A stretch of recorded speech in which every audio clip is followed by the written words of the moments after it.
Actuellement, je me trouve dans la station Addis Abeba du chemin de fer Addis Abeba-Djibouti. Et je vais monter à bord et commencer mon voyage en Afrique. Allons-y. Avant l'arrivée du chemin de fer, la plupart des Éthiopiens avaient pour habitude d'utiliser le bus longue distance pour voyager. Avec la ligne Addis Abeba-Djibouti, la création de main-d'œuvre est l'une des priorités de notre travail. Il existe deux types de formations. Dans l'une, nos équipes, nos managers, forment les futurs cadres en tête-à-tête, dans une relation de type maître à élève.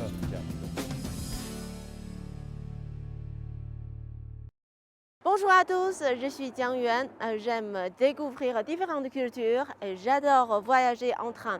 Aujourd'hui, je suis venue en Afrique et je vais prendre le train depuis Addis Abeba, de la capitale de l'Éthiopie, à destination de Djibouti. L'Afrique au fil des rails, c'est parti!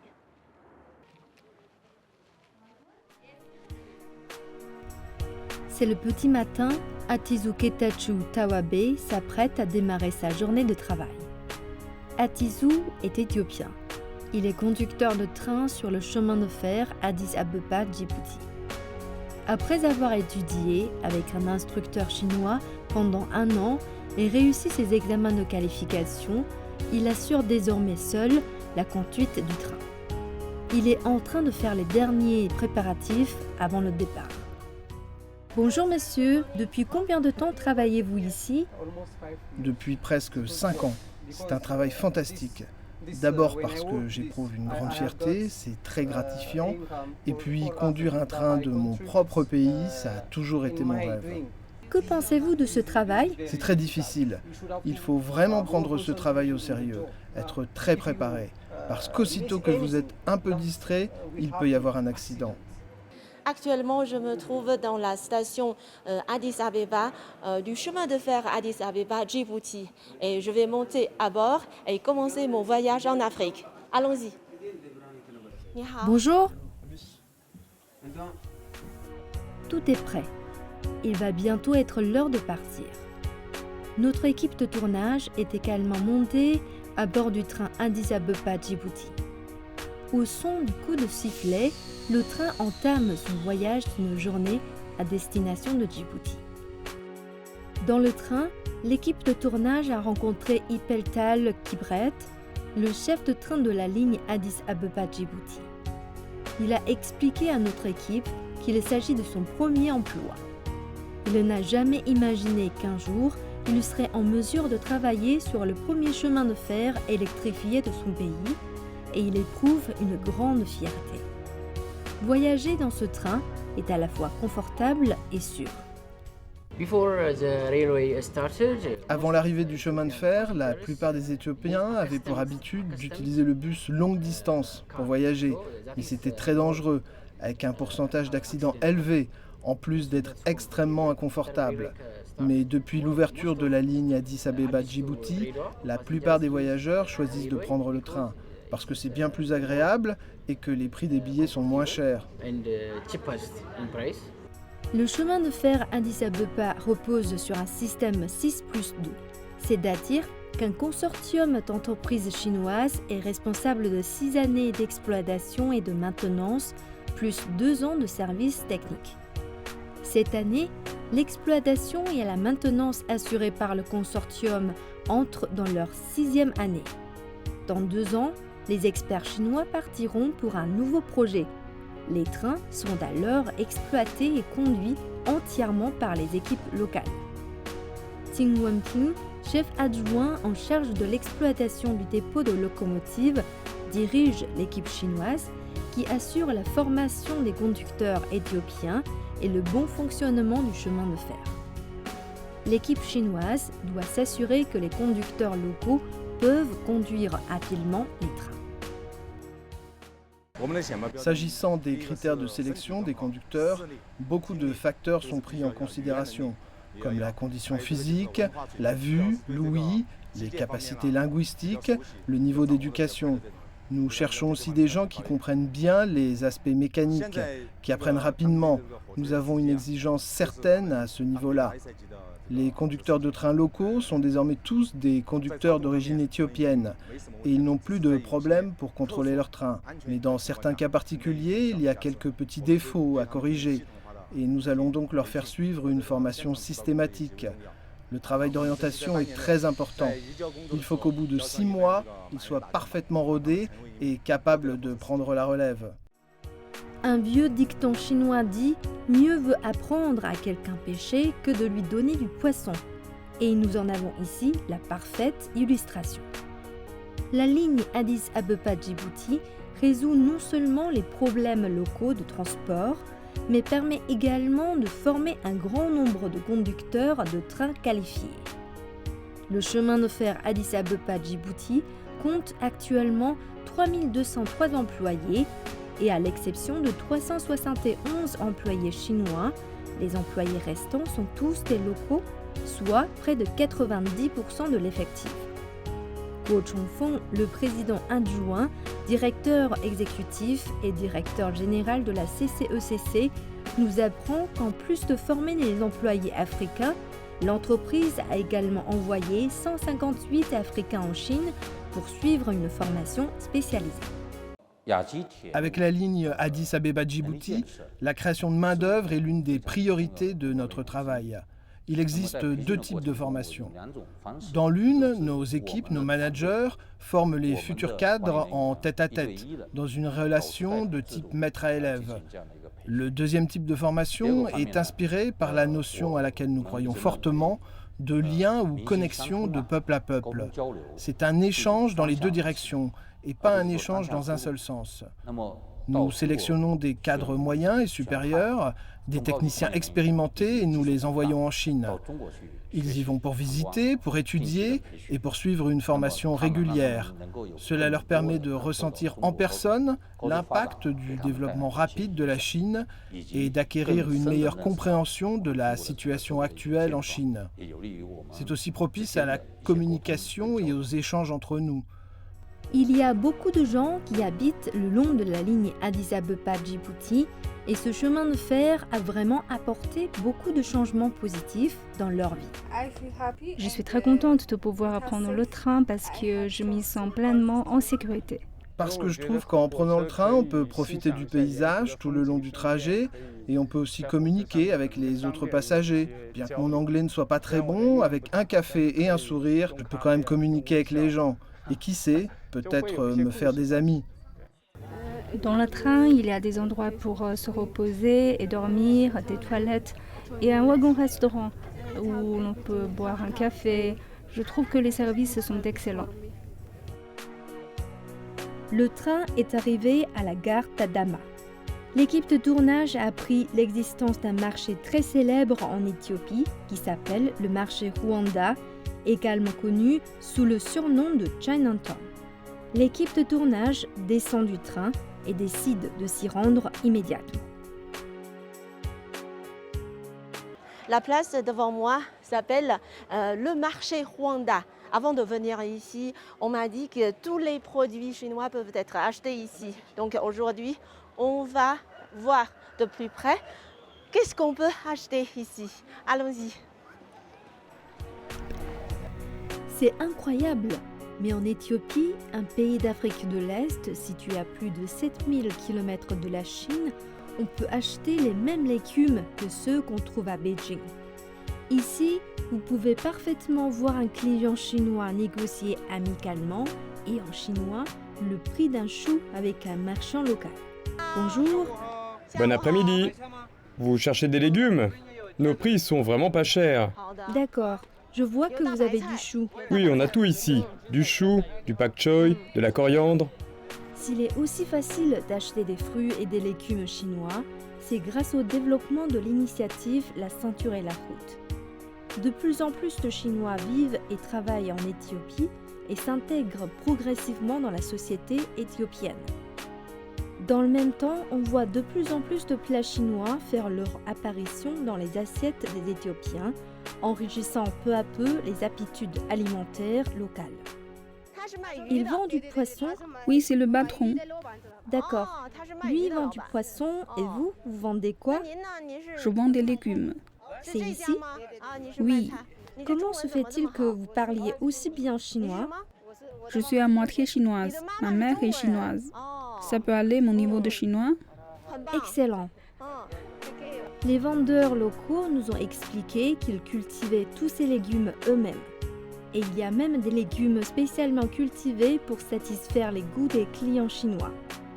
Le marché Rwanda ne cesse de s'agrandir et il y a de plus en plus de Chinois qui connaissent cet endroit et viennent ici pour acheter leurs légumes. Vous venez souvent ici acheter des légumes? Je viens tous les jours. Je travaille dans un établissement tout près d'ici, spécialisé dans la fondue de Chaoshan. Vous êtes le patron? Je suis le chef cuisinier. Comment trouvez-vous les légumes d'ici? Les légumes ici sont vraiment pas chers. En plus, ils les emballent et s'occupent de la livraison. Le marché Rwanda est une sorte de microcosme de la coopération sino-africaine mutuellement bénéfique. La Chine et l'Afrique, c'est comme une paire d'amis. Bien qu'ils soient séparés par un océan, leur attachement est solide comme le roc. Après des décennies d'entretien et d'irrigation, l'amitié sino-africaine s'est épanouie pour devenir un arbre imposant qu'aucune force ne peut ébranler. L'initiative La Ceinture et la Route favorise les échanges économiques et commerciaux et crée des passerelles culturelles entre les pays, autant d'échanges humains qui rendent cette initiative plus vivante et incarnée. Le chemin de fer Addis Abeba-Djibouti est un projet phare dans l'initiative La Ceinture de la Route, comme le premier chemin de fer électrifié dans l'Afrique de l'Est. Ce chemin de fer, à mon avis, pendant les 5 années dernières, est devenu à la fois une voie de la prospérité, une voie de l'amitié, une voie de la coopération gagnant-gagnant. Actuellement, je me trouve dans la station Adama du chemin de fer Addis Abeba-Djibouti. Et maintenant, je vais monter à bord et continuer mon voyage. Bonjour. Les moyens de transport en Éthiopie étaient très peu développés. Ce dont les Éthiopiens rêvent de longue date, c'est d'avoir un chemin de fer flambant neuf qui puisse transporter des marchandises étrangères vers l'intérieur du pays et envoyer des produits nationaux vers l'extérieur. Le chemin de fer Addis Abeba-Djibouti, avec le support des entreprises chinoises, a aidé le peuple éthiopien à réaliser ce rêve. Le chemin de fer Addis Abeba-Djibouti, construit dans le cadre de l'initiative La Ceinture et la Route, favorise le processus d'industrialisation de l'Éthiopie et de Djibouti, accélère le développement de l'économie locale et joue désormais un rôle de véritable corridor économique. Le chemin de fer Addis Abeba-Djibouti est l'un des premiers projets de l'initiative Ceinture et Route et aussi un projet phare de la coopération entre la Chine, l'Éthiopie et Djibouti. Cela fait aussi partie du cadre 2 axes plus 2 côtes évoqué dans le concept de développement pacifique de la Corne de l'Afrique de l'Est, mis en avant début 2022 par Wang Yi, ministre chinois des Affaires étrangères. Le chemin de fer Addis Abeba-Djibouti est l'un de ces 2 axes et il joue donc un rôle important. La construction et l'exploitation du chemin de fer Addis Abeba-Djibouti ont également eu des effets sociaux et économiques importants sur la région. Ils ont favorisé le développement économique des 2 pays ainsi que le développement de la ceinture économique le long du chemin de fer Addis Abeba-Djibouti. Abdi Zenebe Meskela, le directeur général de l'Ethiopian Djibouti Railway Share Company, nous explique que la ligne Addis Abeba-Djibouti est désormais un élément indispensable du secteur logistique en Éthiopie et à Djibouti. Nous sommes vraiment connectés maintenant grâce à l'initiative La Ceinture et la Route, affirme-t-il. Comme vous l'avez dit à juste titre, cela fait partie intégrante de la plus grande initiative à laquelle nous assistons actuellement au niveau mondial, celle qui a lieu dans le cadre de l'initiative Ceinture et Route. Et cette région a énormément bénéficié de la ligne ferroviaire Éthiopie-Djibouti. Du côté de Djibouti, nous avons assisté à une augmentation de capacité très forte des ports. Les ports sont très importants pour Djibouti. Et ils ont permis de créer des emplois et contribuer à l'économie dans son ensemble. Comme vous le savez, cette partie de l'Afrique était connue dans le passé comme la porte d'entrée vers le centre et le sud de l'Afrique. C'est encore le cas aujourd'hui et nous espérons nous développer en conséquence. Du côté éthiopien, ce chemin de fer a joué un rôle fondamental. Jusqu'à présent, nos responsabilités ont porté sur le transport des matières premières et des produits manufacturés. Un produit essentiel pour l'Éthiopie, par exemple, est le café. 100% du café éthiopien est maintenant exporté via la ligne de chemin de fer Éthiopie-Djibouti. Cela augmente la qualité du café et la vitesse à laquelle le café atteint les ports. Et nous recevons beaucoup de compliments de la part de nos clients. Le chemin de fer Addis Abeba-Djibouti assure une ligne vitale. Elle est appelée chemin de fer Tanzanie-Zambie de la nouvelle ère. Elle est aussi le premier chemin de fer électrifié d'Afrique de l'Est. Dans le même temps, c'est aussi un chemin de prospérité, d'amitié et de coopération gagnant-gagnant. Le chemin de fer Addis Abeba-Djibouti est un projet phare dans l'initiative La Ceinture de la Route, comme le premier chemin de fer électrifié dans l'Afrique de l'Est. Ce chemin de fer, à mon avis, pendant les 5 années dernières, est devenu à la fois une voie de la prospérité, une voie de l'amitié, une voie de la coopération gagnant-gagnant. Le chemin de fer constitue une artère économique importante et puis indispensable pour l'intégration économique régionale dans la Corne d'Afrique. Il permet de réduire considérablement le temps et les coûts de transportation entre les deux pays. Nous allons bientôt arriver au terminus de la ligne Addis Abeba-Djibouti, la gare de Nagad. Nous sommes déjà dans la capitale de la République de Djibouti.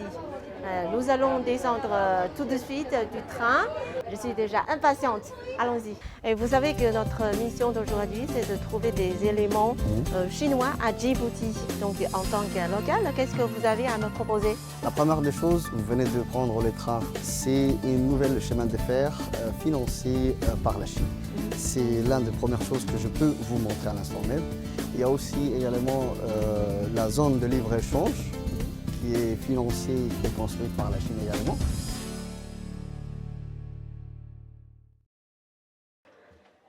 Voilà, enfin, je suis arrivée au terminus de la ligne ferroviaire Addis Abeba-Djibouti. Et maintenant, il y a un ami qui est aussi un présentateur pour la chaîne de télévision nationale RTD, Hamza, qui est en train de m'attendre à l'extérieur de la station. Je vais le rejoindre tout de suite. Allons-y. Bonjour, bonjour Hamza. Bonjour, bienvenue. Enchanté. Enchanté. Moi, je suis Hamza Mohamed Ahmed. Je suis journaliste à la radio-télévision de Djibouti et je suis présentateur des émissions. Voilà, je présentais avant le journal et maintenant je produis des émissions. Et vous savez que notre mission d'aujourd'hui, c'est de trouver des éléments chinois à Djibouti. Donc, en tant que local, qu'est-ce que vous avez à me proposer? La première des choses, vous venez de prendre le train qui a été récemment inauguré en 2017 par le président de la République djiboutien, son Excellence, M. Ismaël Omar Guelleh, et par l'ancien Premier ministre éthiopien, Haile Mariam Desalegn. C'est une nouvelle chemin de fer financé par la Chine. C'est l'une des premières choses que je peux vous montrer à l'instant même. Il y a aussi également la zone de libre-échange qui est financée et construite par la Chine également. Et il y a juste, après l'indépendance, on a notre propre palais du peuple qui accueille de grands réunions et une rencontre internationale c'est l'un des bâtiments qui a été également financé par la Chine. D'accord. Donc, est-ce que vous pouvez nous servir de guide pour y aller et pour Avec plaisir. voir de plus près? Avec plaisir, allons-y. Allons-y. Allons-y.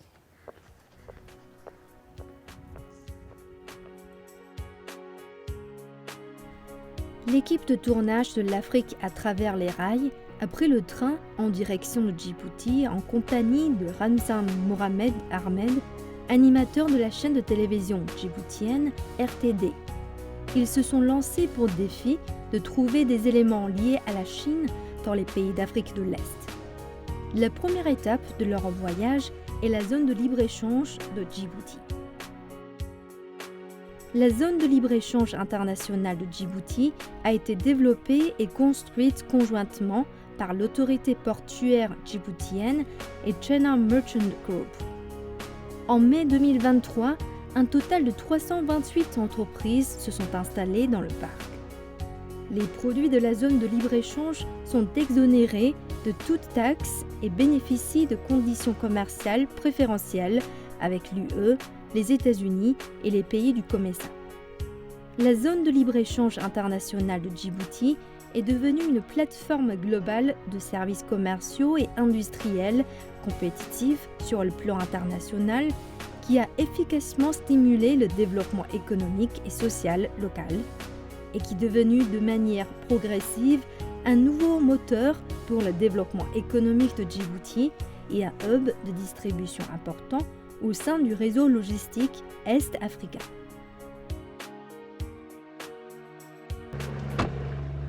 Hamza, à quoi ça sert ce champ?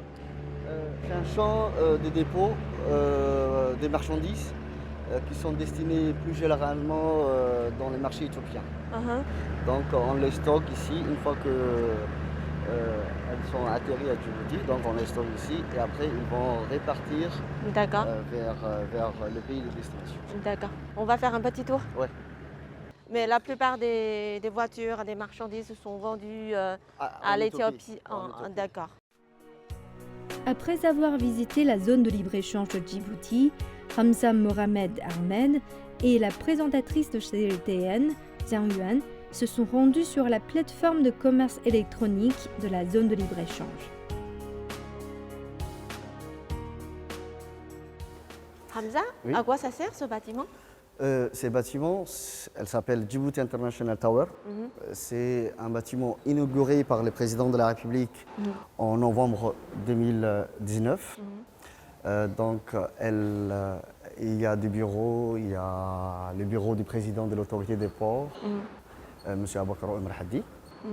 Mais il y a aussi une partie dédiée pour l'exposition de toutes les marchandises, que ce soit, c'est pas uniquement 100% chinoise, mais il y a éthiopiens, il y a locaux aussi, qui exposent leurs produits, leurs ventes.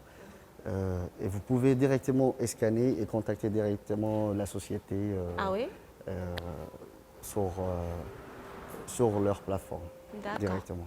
Elle s'appelle Gmart. Gmart. D'accord. C'est-à-dire, si moi je passe une commande de la Chine, je commande une marchandise djiboutienne ici, ça fera combien de temps pour aller à Pékin en Chine? Trop rapidement, 2 semaines. 2 semaines? 2 semaines, pas plus que ça. C'est très vite. C'est très vite. C'est très vite. Tout est ici, donc pas la peine de prolonger le temps d'attente. Donc vous pouvez directement trouver votre marchandise en Chine dans 2 semaines. C'est chouette. C'est chouette. Après avoir visité la zone de libre-échange, l'équipe de tournage a suivi l'animateur de la télévision djiboutienne vers un nouveau lieu, le Palais du Peuple djiboutien, construit avec l'aide de la Chine. C'est également l'un des bâtiments emblématiques de Djibouti qui accueille de nombreux événements majeurs organisés dans la capitale. Johan, on va aller dans le bureau du directeur du Palais du Peuple.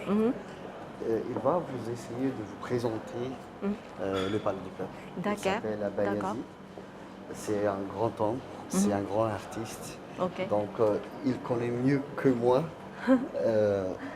du Palais du Peuple et D'accord. de son histoire et de son monument. Ok. Donc, Je vais lui poser des questions Oui. et parler avec lui. Avec lui. Ok. Bonjour monsieur le directeur. Bonjour. Bonjour. Bonjour, monsieur le directeur. Bonjour. Je vous présente Johan, journaliste CGMT. Enchanté. Merci beaucoup, M. Abaïzid, directeur général du Palais du Peuple. Enchanté. Merci de Bienvenue dans cet m'accueillir. établissement.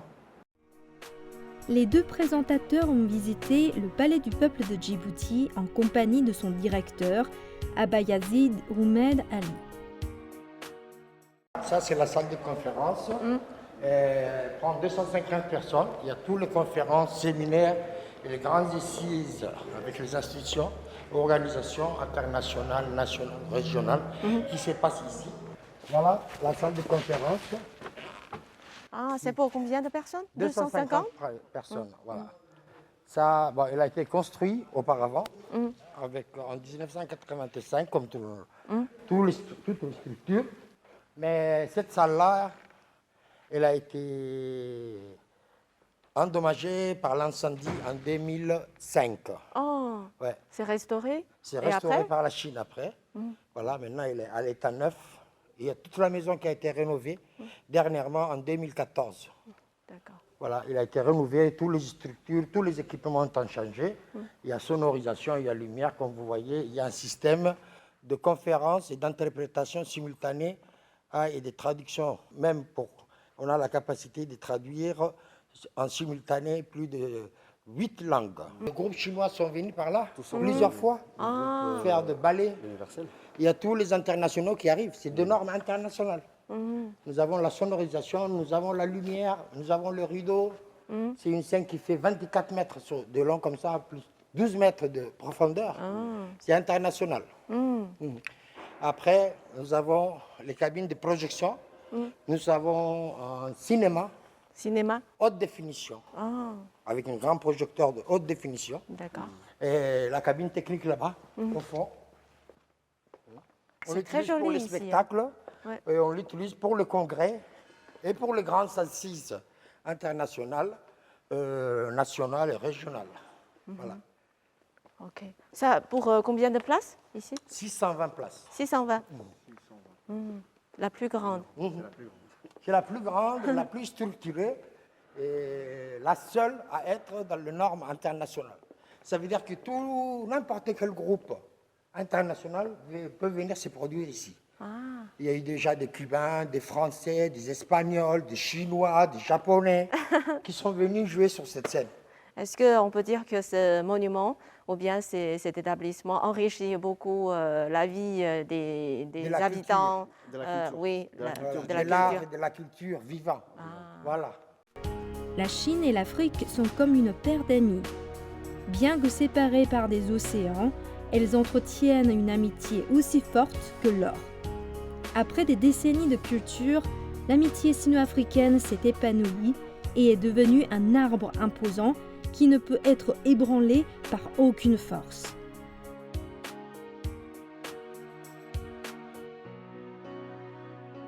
Voilà, notre émission touche à sa fin. Merci beaucoup à notre ami Hamza. Vous êtes journaliste pour la chaîne de télévision de RTD. Grâce à vous, nous avons pu découvrir le Palais du Peuple, la zone de libre-échange de Djibouti, ainsi que la ligne ferroviaire Djibouti-Addis Abeba.